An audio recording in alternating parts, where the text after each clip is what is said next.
and give you the few questions to ask so you can build your own strategy, because it really depends. First of all, it depends on your legal obligation.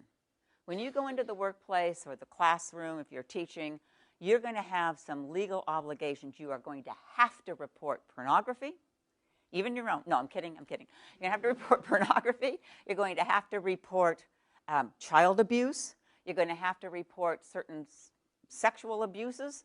I mean, those things are mandated. And there's no getting out of that. Those things you have to report. You can't ignore them. You can't ignore them legally. You can't ignore them ethically or morally. You're also going to be in an organization that has certain policies for reporting. And you're going to have to know what those policies are and follow them. Because particularly if you want to report someone and you don't follow procedure and you do something else, it's going to come back and hit you in the face, not them. It'll be, why didn't you do it the right way? You weren't supposed to go to your boss's boss. You were supposed to go to HR. Or whatever. So you want to make sure you know how that works. It also depends on who the liar is.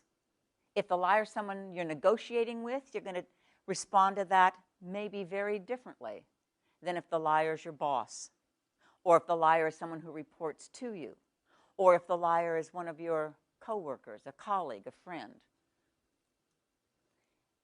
It depends on what the impact of the lie is. And if you're going to report liars, by the way, this is what you need to document.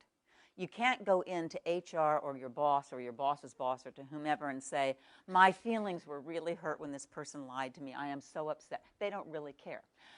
But you could go in and say, this lie is damaging team morale. You need to give them some impact on the team or the organization or the project, something that makes some kind of not only personal.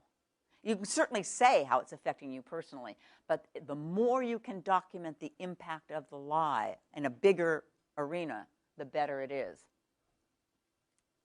And this is very interesting. What do you want the liar to do?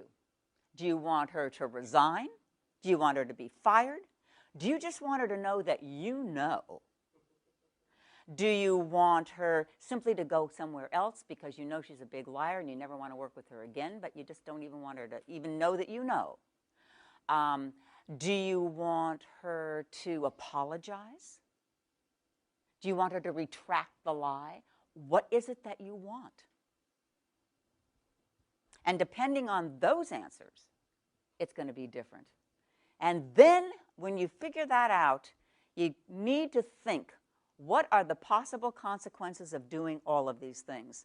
When you report a liar, you may or may not get the reaction you were hoping for. That liar may not be fired.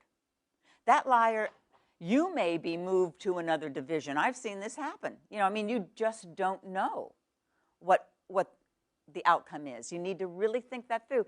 If the liar is someone who is well respected in the organization and you're new to the company, you're going to really have a lot of evidence before anything you say is going to outweigh that person's reputation.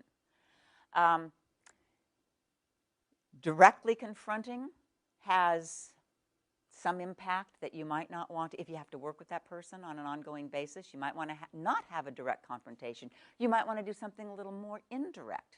There are a lot of ways to do that as well. And of course, doing nothing has its own implications. Doing nothing, by the way, does not mean that you forgive the liar. It simply means you've chosen not to deal with it at this time. And many times someone says, I did nothing, but I will never, ever, ever trust that person again.